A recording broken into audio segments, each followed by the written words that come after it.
My son sat reading his mother's will, his smug grin glowing in the office lights, fully convinced that I would get nothing from her hard-earned $34 million inheritance.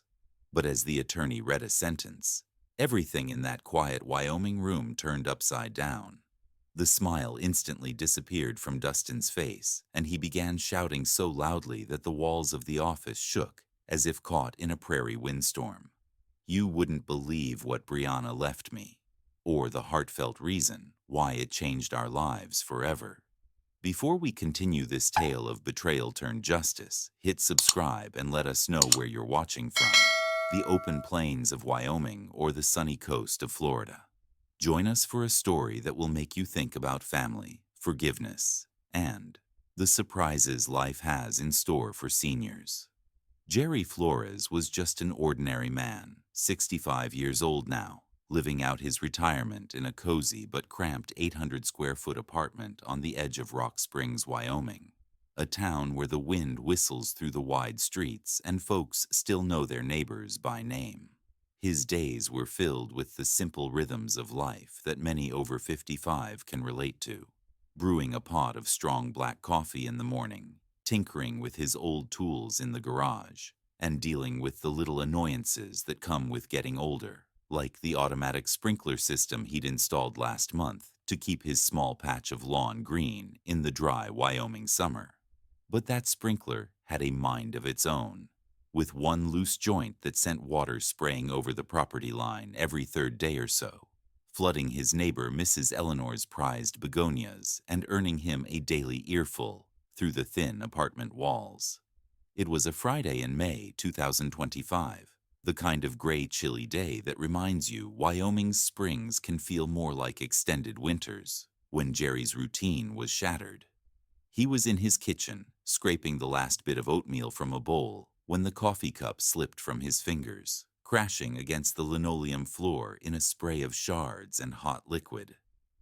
"Your damn sprinklers are flooding my begonias again, Jerry." Mrs. Henderson's voice boomed from next door, her hands no doubt planted firmly on her hips as she inspected the damage outside. Jerry sighed, grabbing a dish towel from the drawer and kneeling down among the broken pieces, his knees protesting the motion after 40 years of hard labor at the local power plant. At 65, he was still cleaning up messes that weren't entirely his fault, whether it was a leaky sprinkler or the lingering regrets from a life that hadn't gone quite as planned. The phone on the wall rang just then, its shrill tone cutting through Mrs. Henderson's continued shouting about property values and inconsiderate tenants. Jerry ignored it at first, focused on sopping up the spreading coffee puddle that was already staining the faded linoleum he'd meant to replace for years, but never had the extra cash for. But the ringing persisted, insistent and unrelenting, like it knew something important was on the line. On the fifth ring, he stood up slowly, tossing the soaked towel into the sink with a wet slap, and answered. "Jerry Flores speaking," he said, his voice steady but tired, the way it got after a long morning of chores. "Mr. Flores, this is Janet Morrison from Morrison Welsh and Associates in Cheyenne," came the woman's voice on the other end, carrying that careful professional tone that Jerry had learned over the years meant bad news was coming. The kind of news that upends your day, or maybe your whole life. "I'm calling regarding Brianna Elizabeth Flores." Jerry's hand tightened around the receiver, his knuckles going white.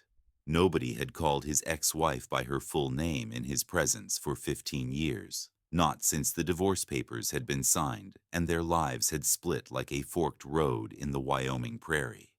"What about her?" he asked, a knot forming in his stomach, the coffee stains forgotten on the floor. "Sir, I'm very sorry to inform you that Mrs. Flores passed away on Tuesday evening," Janet said, her words hitting Jerry like a gust of cold wind off the Rockies. "The funeral service is scheduled for this Friday at 2 p.m. at Riverside Memorial Chapel." The phone nearly slipped from his hand. Tuesday evening, that was 3 days ago, while he'd been worrying about sprinklers and coffee stains, arguing with Mrs. Henderson over flower beds. Brianna, vibrant and ambitious, Brianna was gone. He sank back into the kitchen chair, its familiar creak suddenly too loud in the silence that followed, the room spinning a little as memories flooded in. Previously married, Janet continued, explaining how they'd found his number in Brianna's personal effects as an emergency contact. You're named as a beneficiary, so your presence at the will reading after the service would be appreciated. Beneficiary? The word felt foreign, impossible, like it belonged to someone else's story. Brianna had built her $34 million empire after their divorce, transforming the small consulting business she'd started during their marriage into a powerhouse that spanned Wyoming and beyond, employing hundreds and making headlines in local papers. What could she possibly have left him, the man she'd outgrown? Jerry's mind raced back to where it all began, pulling him into the warm glow of nostalgia that often visits folks over 55 when life throws a curveball. It was February 1987, a snowy evening in Rock Springs when Jerry, then 27 and fresh off a shift at the power plant, stopped at Murphy's Diner for a slice of apple pie and a hot coffee to chase away the chill. The diner was nearly empty, the fluorescent lights buzzing overhead, when Brianna Chen burst in, her red wool coat dusted with snow, her voice ringing out like a challenge. You're telling me you won't consider female applicants for weekend manager because women can't handle the pressure? She argued with the manager, her sharp cheekbones flushed, dark hair catching the light as she stood her ground. That's the most ridiculous thing I've heard all week. Jerry's fork froze halfway to his mouth. She was magnificent in her anger, determined and fearless, the kind of woman who made the world seem bigger just by being in it. When she slid her business card across the counter, Brianna Chen, business consultant, and stormed out, the diner felt emptier. The manager muttered, "That one's trouble." But Jerry stood, leaving a $5 tip beside his half-eaten pie. "No," he said with certainty, "that one's extraordinary." He memorized her number before stepping into the February wind, the card's edges sharp in his pocket. It took 3 days to work up the courage to call, but when he did, she answered with a brisk, "Brianna Chen. This is Jerry Flores. We haven't met, but I saw you at Murphy's," he said, heart pounding. A pause, then her laugh, real and warm. "The man with the apple pie who defended my honor. You left a good tip, too." They talked, and he asked her to dinner at Romano's on 3rd Street. She wore the red coat again, but underneath a black dress that made his pulse race. They shared stories for 3 hours, her California childhood, his job keeping the town's power grid running, their love for old movies like Casablanca and books by Steinbeck. 6 months later, Jerry proposed in that same diner, sliding a modest ring across the counter. "Marry me, Brianna Chen. Make me the luckiest man in Wyoming." She said yes, tears in her eyes. Their wedding was simple Wyoming sunshine in September. Brianna in her grandmother's altered dress, wildflowers from the prairie in her hands. 2 years on, Dustin arrived, a squalling miracle in a Cheyenne hospital room. Jerry held Brianna's hand as she cradled their son, her eyes drifting to a business magazine on the nightstand even then. Life was perfect. Family dinners in their 1,200 square foot starter home on Maple Street, backyard barbecues with neighbors, Jerry's steady $40,000 salary supporting Brianna's budding consulting firm. But as Dustin grew, cracks formed. Brianna's business boomed. A mining contract brought in $100,000 the first year. They moved to Hillcrest Avenue, a 3,000 square foot house with granite counters and a chandelier.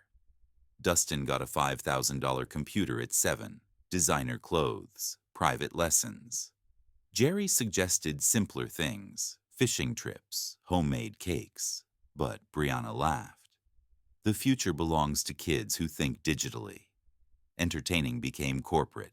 Dinners with clients discussing hedge funds, Jerry in his best shirt feeling out of place.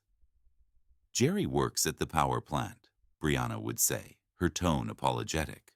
Dustin echoed her. "Dad doesn't understand. became his mantra, rolling his eyes at camping ideas, preferring Denver conferences. By Dustin's 15th birthday, the divide was chasm-wide. Brianna's party was extravagant. $10,000 on catering, hired entertainment, guests in suits. Jerry wanted a backyard barbecue. "This is embarrassing," he told her. "He's 15, not 50. Brianna's eyes hardened. "We prepare him to win or lose."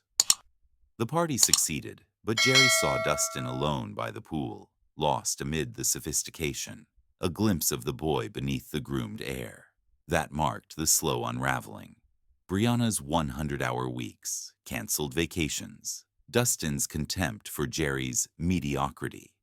The final fight came during Dustin's senior year, Brianna missing graduation for a deal. "Family first sometimes," Jerry said. "Don't lecture me," she snapped. "This supports our lifestyle."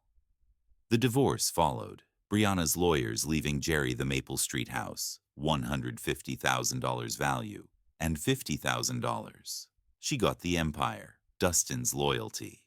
"You're holding him back," Dustin said, moving to Denver. Now, 15 years later, Jerry processed the lawyer's call. Brianna gone, him a beneficiary. Why? As afternoon light faded, memories danced like dust motes, pulling him to the funeral and the confrontation ahead. Friday morning broke cold and gray over Rock Springs, the kind of May day where the wind carries a bite from the Rockies, reminding everyone that winter lingers in Wyoming's bones. Jerry stood before his bathroom mirror in his small apartment, adjusting a navy tie he hadn't worn in 5 years, the one from Dustin's high school graduation, back when there was still a thread of family left. His reflection stared back, silver hair where brown once was, deep lines mapping decades of steady work and quiet regrets. A 65-year-old man who'd kept the town's power grid running for $40,000 a year, but couldn't keep his marriage intact. He pressed his one good suit, the charcoal gray one bought for a job interview that never panned out, and headed out. The 20-mile drive to Riverside Memorial Chapel, taking him through the town's economic layers, from his modest complex with its chain-link fences and cracked sidewalks, past middle-class subdivisions with neatly mowed lawns and American flags waving in the breeze, to the upscale hills where Brianna's world thrived, manicured estates with stone facades and 3-car garages.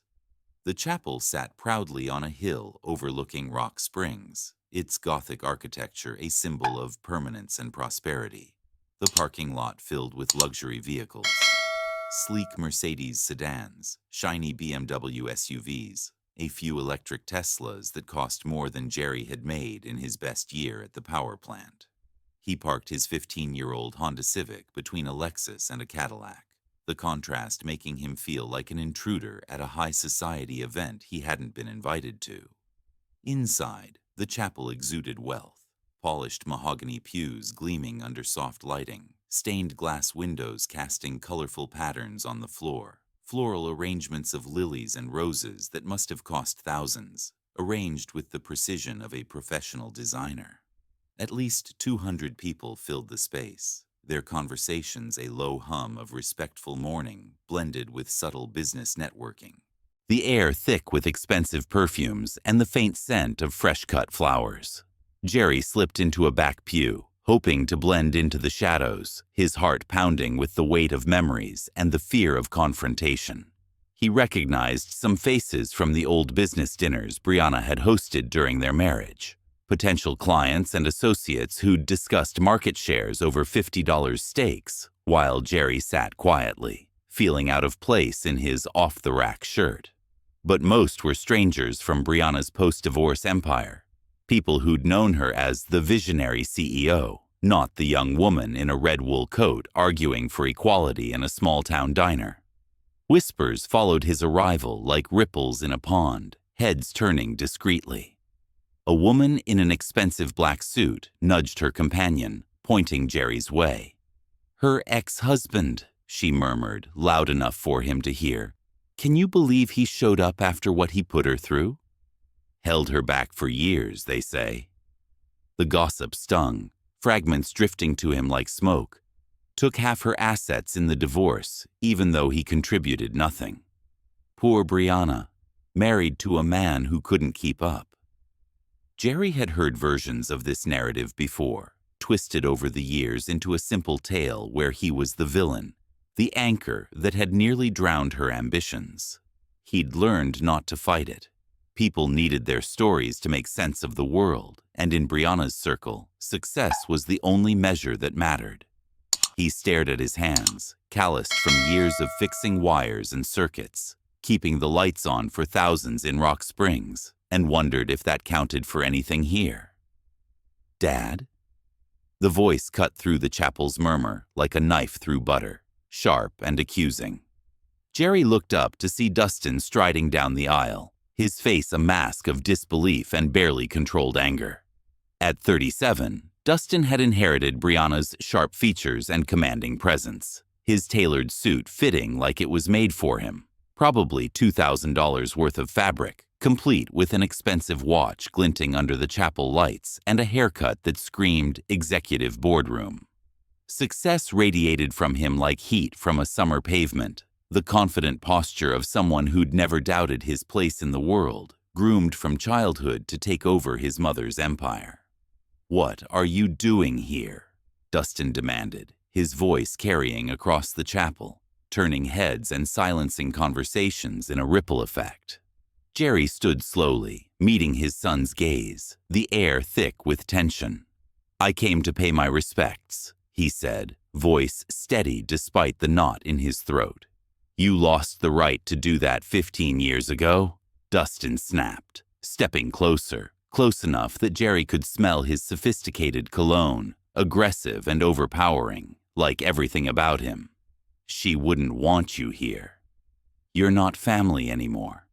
The chapel had gone completely quiet now, 200 pairs of eyes focused on their confrontation, like spectators at a tense town hall meeting in small-town America. "Maybe not," Jerry replied, his heart aching with the weight of those words. "But I needed to be here, for closure, for the promises we made once."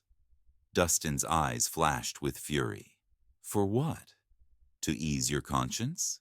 To play the grieving widower for people who know exactly what kind of husband you were, the one who held her back, who couldn't handle her success?" The crowd buzzed, whispers like static electricity. Nerve of some people. Poor Dustin, having to deal with this on today of all days. Jerry felt heat rising in his cheeks, the familiar pressure of judgment that had suffocated him during the final years of their marriage, when Brianna's rising star had made his steady job seem dim by comparison. Dustin turned to address the gathered mourners, his voice carrying the practiced authority of someone accustomed to commanding boardrooms and client meetings. "I apologize for this disruption during what should be a time of remembrance," he said, gesturing toward Jerry with the casual dismissal of someone swatting a fly. "My father seems to have forgotten that divorce means you're no longer family." A few people nodded in approval, someone whispering agreement loud enough for Jerry to hear.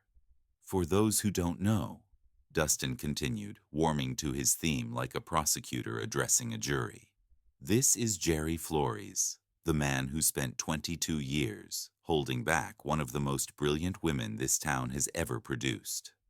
While my mother was building an empire that employed hundreds and generated millions in revenue for Wyoming's economy, he was content to punch a time clock at the power plant and complain about her ambitions." Jerry's cheeks burned hotter, but he held his ground, the words landing like physical blows, not because they were entirely untrue, but because they reduced 22 years of marriage to a simple story of failure and blame. He'd supported Brianna's startup with his steady paycheck, covering bills while she networked late into the night, but in this narrative, he was the villain. "These people deserve to understand why you're really here," Dustin pressed on, his voice rising. "You took half her assets in the divorce despite contributing nothing to her success, $50,000 and the old house, while she rebuilt from scratch. Then you spent 15 years acting like the victim while she created something magnificent, a company worth $34 million that put Rock Springs on the map. The crowd's judgment was palpable. Former neighbors who'd once shared backyard barbecues now averted their eyes. People Jerry had considered friends during the marriage whispering among themselves. She deserved a husband who would have helped her reach those heights, not one who tried to drag her down to his level with his small-town mediocrity. Dustin concluded, his voice ringing with conviction. The chapel silent as a courtroom after a damning testimony. Jerry wanted to defend himself, to explain the complexity of their love, the late-night talks, the shared dreams, the way he'd kept the home running so she could chase hers. But what was the point? These people had chosen their narrative long ago, and in it, he was the failure, the burden. Jerry stayed through the funeral service, despite the stares and whispers that followed him like shadows in the chapel's stained glass light. The eulogy painted Brianna as a visionary leader, her business associates sharing stories of her innovation, how she'd turned a small consulting firm into a $34 million powerhouse, employing 300 people across Wyoming and Denver, negotiating deals that brought jobs to small towns like Rock Springs. The musical selections swelled with themes of triumph over adversity, the organ notes echoing off the mahogany walls. As mourners filed past, offering condolences to Dustin while pointedly ignoring Jerry, he felt the exhaustion settle deeper, like the weight of Wyoming's endless winters. He was reaching for his jacket, ready to slip out the side door and drive the 20 miles back to his apartment, when a voice stopped him cold. "Mr. Flores," said Dan Morrison, approaching with measured steps, his expensive suit impeccable despite the long ceremony. Dan, middle-aged with sharp eyes behind wire-rimmed glasses, carried a leather briefcase and the confident bearing of someone who'd handled wealthy clients' affairs for decades. "I'm sorry for your loss," he said, extending a firm hand. "Dan Morrison from Morrison, Welsh and Associates. We spoke briefly after the service. Could I have a word with you and Dustin? There are some matters regarding Mrs. Flores's estate that need discussion." Jerry shook his hand, noting the grip that spoke of boardrooms and high-stakes deals. "Thank you." The service was very nice. Brianna would have appreciated the turnout. Before Jerry could respond further, Dustin appeared at his shoulder, his practiced grief shifting to alert interest, like a businessman sensing a deal. "Dan, finally. I was wondering when we'd handle the business side of things," Dustin said, barely glancing at Jerry, his tone impatient. "Is that necessary? For him to be there? I mean, he's not." He gestured vaguely in Jerry's direction, the dismissal hanging in the air like smoke. Dan's eyes met Dustin's directly, his voice firm but polite. "Your father is specifically named in the will, Dustin. His presence is required by Wyoming law for the reading." Jerry's stomach twisted with unease. Named in the will? After 15 years of silence, it seemed like a cruel joke or a formality, perhaps forgiving an old debt from the divorce or confirming he had no claim to her empire. "I don't think it's necessary," Jerry said quietly, his voice barely above a whisper. "I'm sure it's just a formality. You don't need me there." Dan's tone left no room for argument. "Mrs. Flores was very specific about who should be present, Mr. Flores. You must be there. Both of you." Dustin looked annoyed, but shrugged with the casual confidence of someone who knew he had nothing to worry about, expecting the bulk of the $34 million estate, the company, investments, everything his mother had built. "Fine, let's get this over with," he said, turning to Jerry with barely concealed impatience. "Try not to make this more difficult than it needs to be."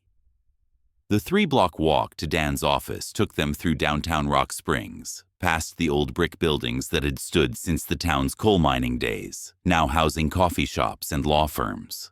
The spring wind whipped at their coats, carrying the faint scent of sagebrush from the surrounding prairies, a reminder of Wyoming's vast, unforgiving landscapes.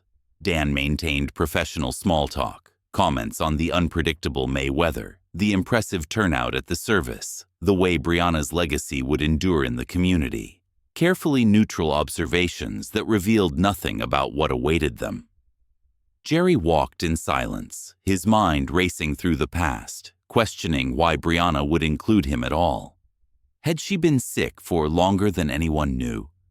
Had something in her final months made her reflect on their shared history? The 22 years of marriage, the simple joys before ambition pulled them apart. Dan's office occupied the top floor of a restored Victorian house on a quiet street, all dark wood paneling and leather-bound books that spoke of established success and old money tradition.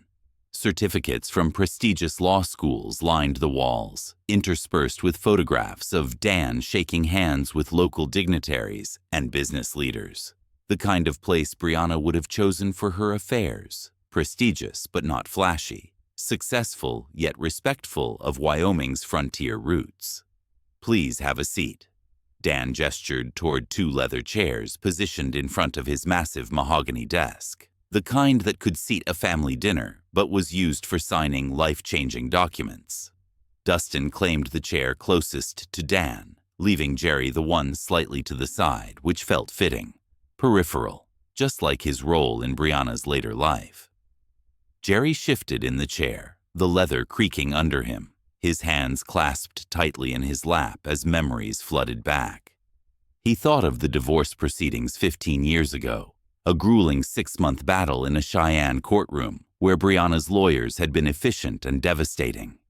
Jerry had gotten the old starter home on Maple Street, a 1,200-square-foot ranch-style house worth $150,000 at the time, with its scarred kitchen table from Dustin's childhood coloring projects, and a modest settlement of $50,000 to start over, enough for a used car and some savings.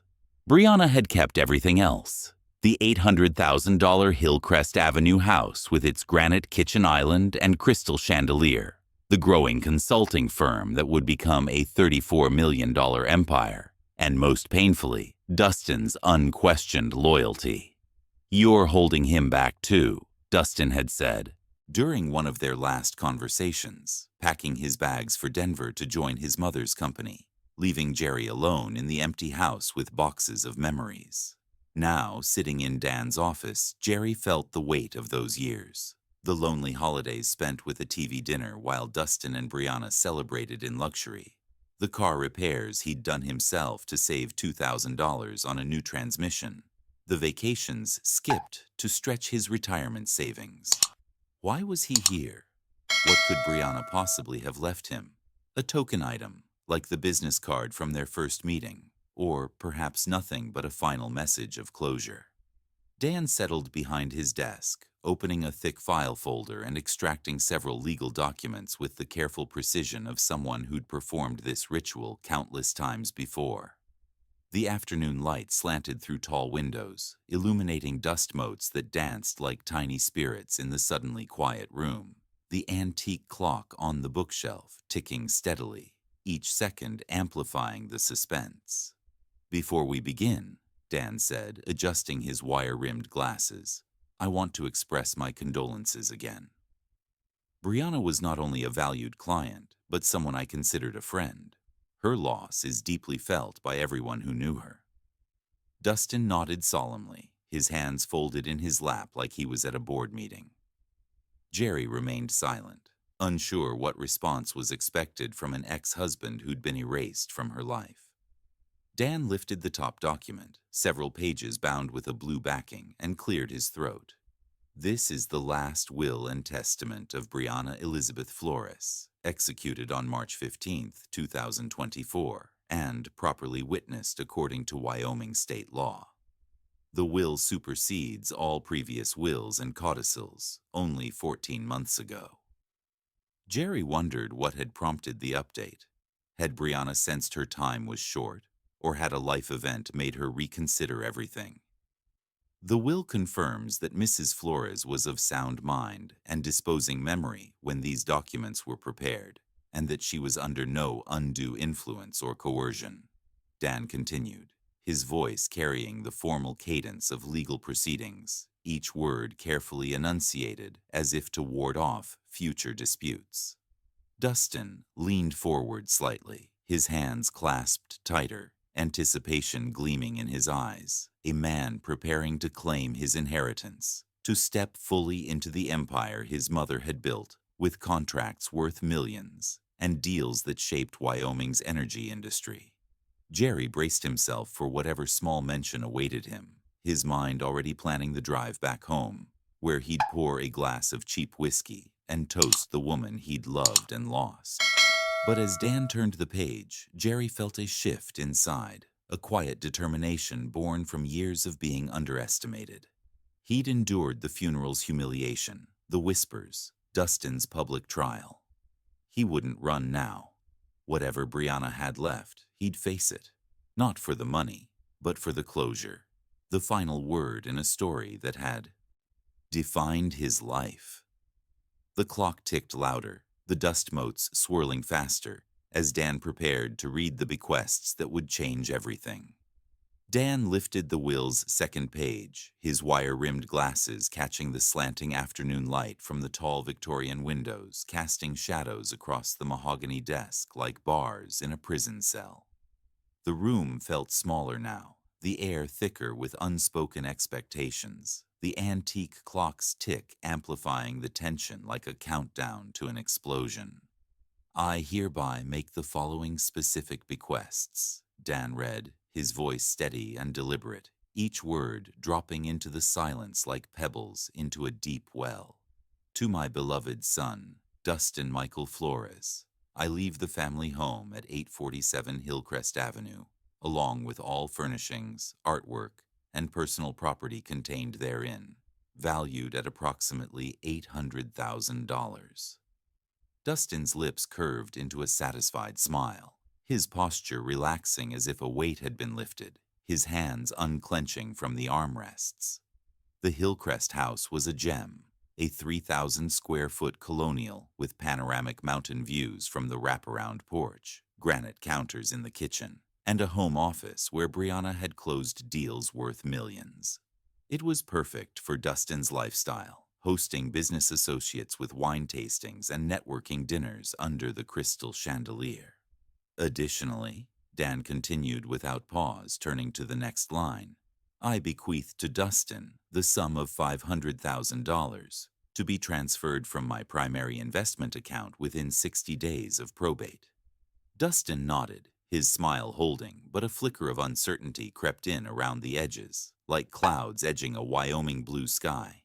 $500,000 cash plus an $800,000 house was a windfall, $1.3 million total, enough to buy a vacation cabin in Jackson Hole or invest in a startup.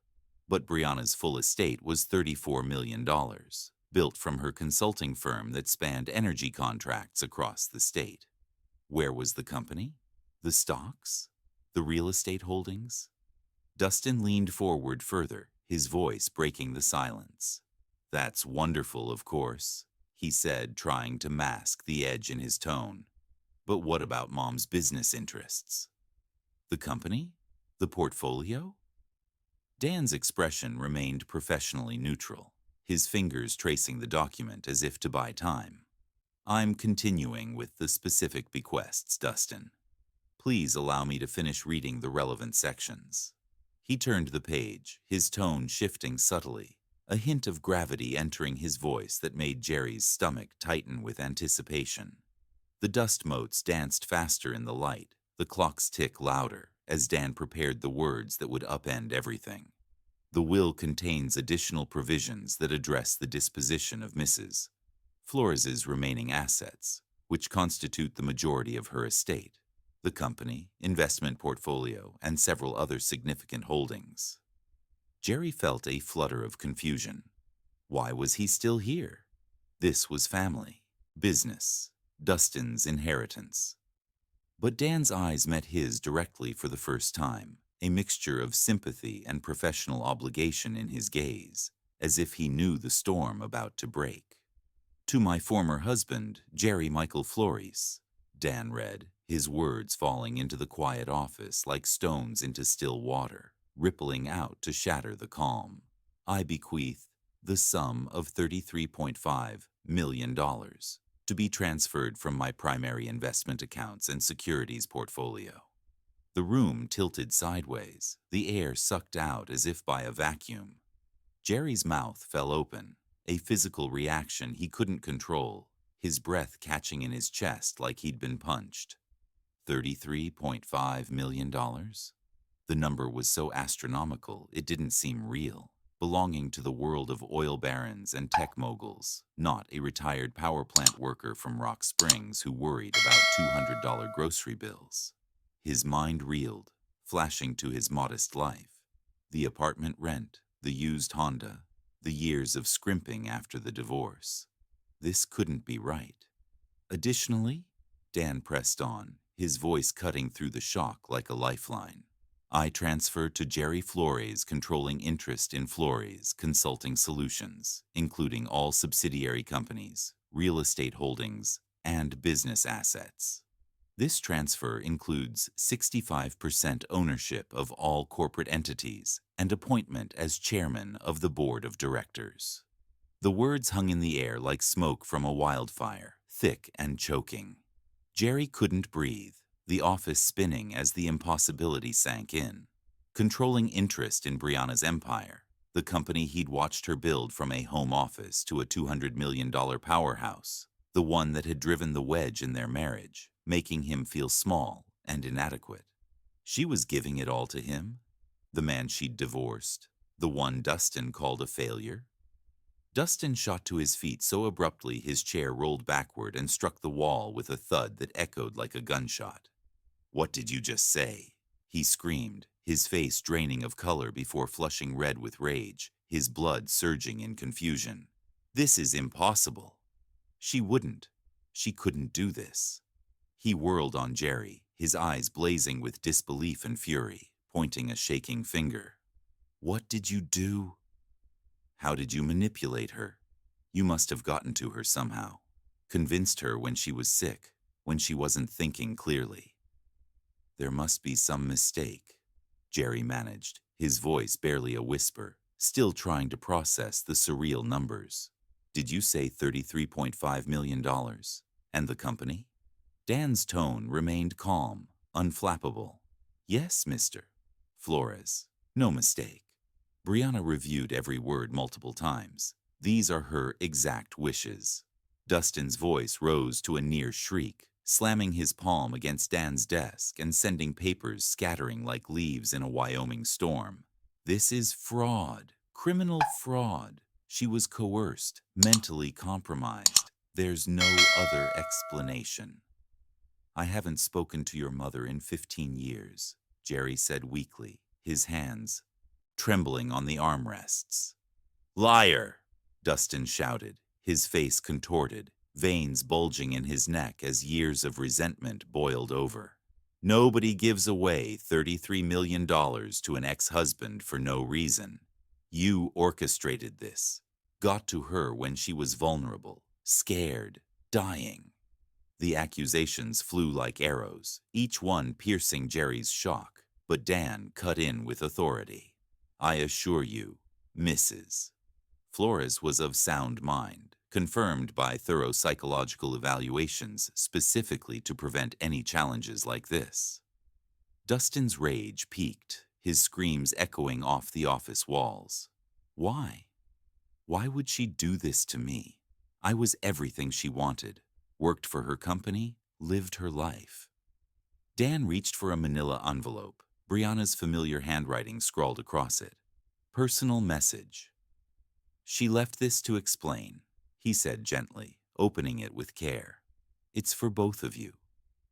Dustin's face twisted further. A message? For him?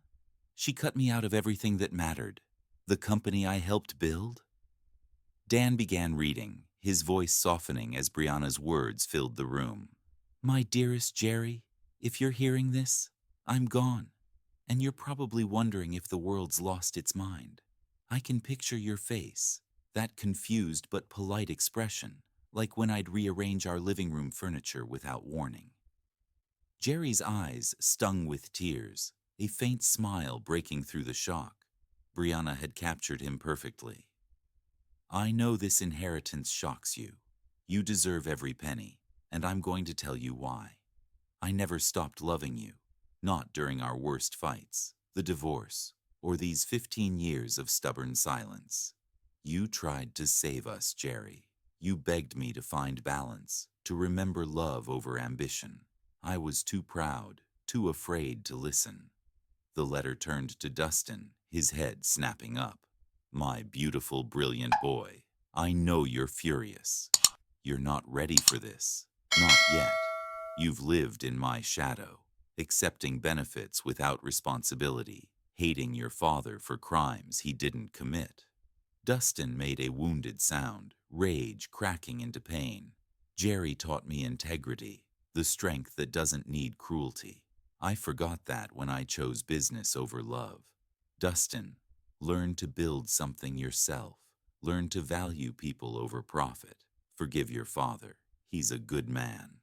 The words hung heavy, Jerry crying openly, Dustin's screams fading to sobs. Surprise washed over them, Brianna's final act of justice, rewarding character over entitlement.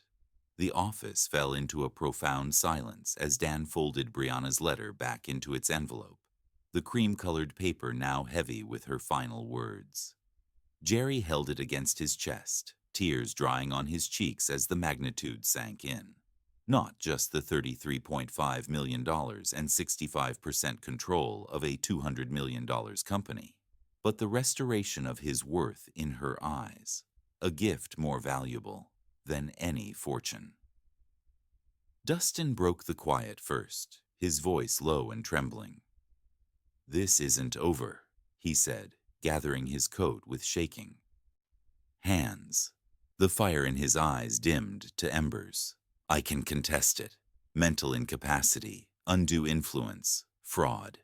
There are ways to challenge a will like this. Jerry looked at his son, seeing beyond the rage, to the pain of a man who'd spent 37 years chasing approval, only to find it given elsewhere. You could try, Jerry said gently, standing slowly, his voice steady for the first time that day. But your mother was right, Dustin. You're not ready for this responsibility, not until you learn what she did in her letter. Dustin's laugh was bitter, hollow, echoing in the wood-paneled room. You? A retired power plant worker with no business experience, running an empire? You'll run it into the ground within a year. Jerry paused, Brianna's words echoing in his mind. You taught me integrity. Use wealth for good. Maybe you're right, he replied. Maybe I don't know hedge funds or board meetings, but I know the difference between serving others and serving myself, keeping lights on for a town, not just building wealth for one family. Dustin's face contorted one last time. You think you've won? This makes you a hero? No, Jerry said, voice firm with newfound resolve. It makes me responsible. For the company, the employees, and maybe even for showing you there's more to life than money. Dustin left without another word, the door closing with a soft click that felt final, like the end of a chapter in a long Wyoming winter. Dan organized the scattered papers, his professional calm returning. There'll be paperwork to complete, accounts to transfer, board meetings to schedule. The management team is excellent. They can help you transition into your role as chairman. Jerry nodded, overwhelmed but resolute, the weight of $34 million feeling less like a burden and more like a second chance. As he walked out of the office into the Wyoming afternoon, the sun breaking through the gray clouds, the air felt cleaner, fresher, carrying the scent of sagebrush and possibility. The wind whipped at his coat, but he stood taller, the humility of his 65 years now backed by empowerment. Back in his apartment, Jerry poured whiskey from a bottle saved for special occasions, a $20 blend he'd bought on a whim years ago, and raised a glass to Brianna's photo on the mantel, the one from their wedding day, with her in the grandmother's dress and wildflowers. "To you, my love," he whispered, the amber liquid tasting like justice served, warm and freeing. Brianna had seen his worth when others hadn't, rewarding character over ambition, quiet strength over flashy success. He'd use her gift wisely, perhaps fund scholarships for Wyoming kids from small towns, or expand the company with jobs that valued integrity, proving to Dustin and the world that love and wisdom endure. Justice, Jerry realized as the sunset painted the prairie's gold, wasn't about revenge or vindication. It was about recognition, the kind that comes late but changes everything. At 65, he felt reborn, ready to embrace a future where his simple values guided millions. Brianna's final act had given him that, turning betrayal into triumph, and reminding us all that true wealth lies in character. From a humiliating funeral confrontation to a $34 million act of justice, Brianna's will proved that love, character, and quiet strength can triumph over entitlement and betrayal every time. Jerry Flores, a humble 65-year-old from Rock Springs, Wyoming, showed us that those over 55 have wisdom worth more than any empire, lessons in integrity that outlast wealth. If this story of family drama, shocking twists, and heartfelt redemption hit home for you, give it a thumbs up and subscribe for weekly tales that celebrate justice served. Over 55? Ever faced ingratitude from family or a surprise inheritance that changed everything? Share your own story in the comments below. Where are you watching from? The heartland of Texas or the coasts of Maine? Your experiences inspire us all. Next week, dive into another empowering story. A daughter tries to sell her dad's $750,000 home behind his back. His revenge is genius and satisfying. Click the box on the left for more tales of revenge and resilience. Thanks for joining Revenge with Alex. Let's keep standing up for what's right, one story at a time.